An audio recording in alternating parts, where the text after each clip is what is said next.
Hey everyone! Welcome back. It is Michael here today and I'm excited to show you how to install Android apps on your PC using BlueStacks.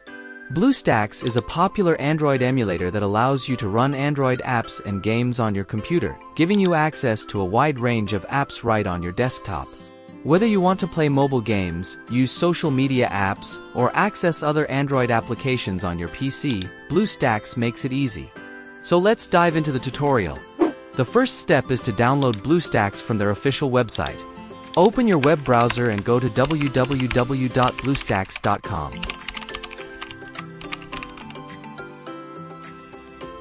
Once you're on the BlueStacks website, you'll see a big green Download BlueStacks button. Click on it to start the download. Once the download is complete, locate the downloaded file and double-click on it to run the installer.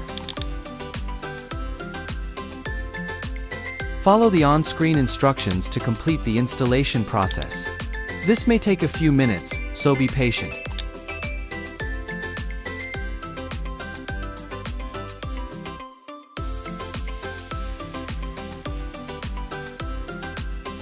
Now that BlueStacks is installed, let's set it up.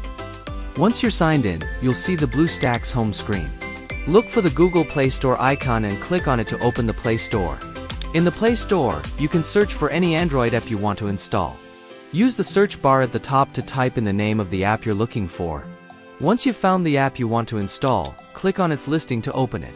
You'll see an Install button on the app's page. Click on it to start the installation process. The app will start downloading and installing automatically. Depending on the size of the app and your internet connection speed, this may take a few minutes. Once the installation is complete, you'll see the app's icon on the BlueStacks home screen. And there you have it. You've successfully installed an Android app on your PC using BlueStacks. Now you can enjoy all your favorite Android apps and games right on your desktop. If you have any questions or run into any issues during the installation process, feel free to leave a comment below. I'll do my best to help you out. Don't forget to like this video if you found it helpful, and subscribe to my channel for more tutorials like this one. Thanks for watching, and I'll see you in the next video.